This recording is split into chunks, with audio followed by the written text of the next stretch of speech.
Hello guys, C S S P M S Guru में आप सबको खुश आमदीद।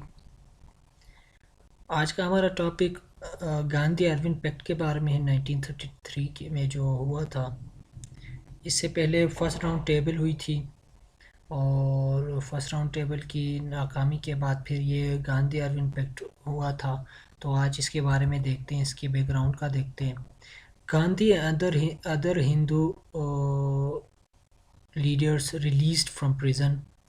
जैसा कि आपको मालूम है कि जो पहले लेक्चर में भी हमने बात की थी कि फर्स्ट राउंड टेबल में जैसे लीडर्स को मदऊ किया गया था, तो गांधी ने ये इंसिस्ट की थी कि इंडियन की तरफ से वो सोल रिप्रेजेंटेटिव होगा, उनकी तर्जुमानी सिर्फ वही करेगा। लेकिन जैसे ही मुस्लिम लीग को भी मदऊ किया गया था और ये बात इस देख के फिर गांधी ने उसका बाइकआउट किया और साथ में सिविल डिसोबीडियंट मूवमेंट स्टार्ट की थी। और उस मूवमेंट के नतीजे में गांधी को भी अरेस्ट किया गया था, उसके साथ दूसरे लीडर्स भी थे, उनको जेल में डाला गया था। और फिर बाद में 1931 में ये गांधी अरविंद पैक्ट होने लगा था, तो गांधी को रिलीज़ किया गया था। और on 7th February 1931, Gandhi started his talks with Viceroy Lord Irwin, which resulted Gandhi Irwin Pact on 5th March 1931। तो फिर 17 फरवरी 1931 को गांधी ने अरविंद के साथ पैक्ट, ये जो बात की मीटिंग हुई, जो वाइसराय था उस टाइम का, तो इसको हिस्ट्री में गांधी अरविंद पैक्ट के नाम से जाना जाता है। Due to this pact civil disobedient movement withdraw by Gandhi. इसके तहत सिविल डिसोबीडियंट जो मूवमेंट थे उसको गांधी ने विड्रॉ किया। और under this pact Congress agreed to participate second round table. तो इसी की वजह से सेकंड राउंड टेबल में गांधी ने पार्टिसिपेट करने की हामी भर ली थी। तो इसके मेन पॉइंट्स क्या थे इस पैक्ट की?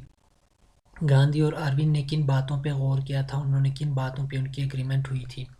पहली जो थी वो civil disobedient of discontinuation of the civil disobedient movement. Civil disobedient movement को ख़त्म किया जाए, एक। दूसरी बात जो थी इस पैक्ट की, वो participation in second round table. और फिर सेकंड राउंड टेबल में उनकी हिंदुओं की पार्टिसिपेशन का उन्होंने बताया था। Release all Hindu prisoners participated in disobedient movement. Disobedient movement के नतीजे में जितने भी हिंदू प्रिजनर्स थे और जिनके ऊपर बहुत सेंसिटिव केस नहीं था और जो नॉर्मल केसेस थे, उनको उन्होंने कहा था कि हम रिहा करेंगे। और फोर्थ जो थी वो removal of tax on salt, और नमक के ऊपर जो टैक्स लगाया गया था उसको रिमूव करने की बात की गई थी। और उसके बाद withdraw all prosecutions related several types of offenses except those involving violence।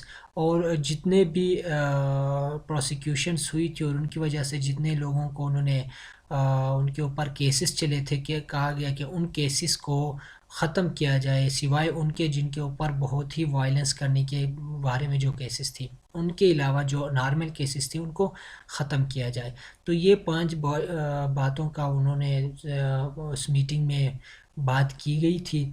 और इसी लिहाज से तकरीबन दो जो थी वो डिमांड जो थी, तीन डिमांड वो हिंदुओं की तरफ थी, दो डिमांड जो थी वो ब्रिटिश की तरफ से थी। ब्रिटिश ने कहा था कि आप सिविल डिसोबीडियंट को ख़त्म करेंगे और दूसरी बात आप राउंड टेबल में शिरकत करेंगे।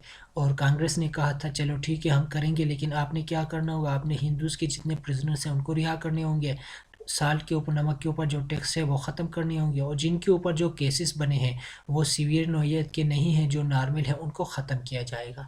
तो ये पांच जो पॉइंट्स थी उनके ऊपर बात हुई थी, जिसे हिस्ट्री में गांधी अरविंद पैक्ट के नाम से जाना जाता है। गाइस, मिलते हैं अगले लेक्चर में, तब तक अपना ख्याल रखें। अल्लाह हाफिज़।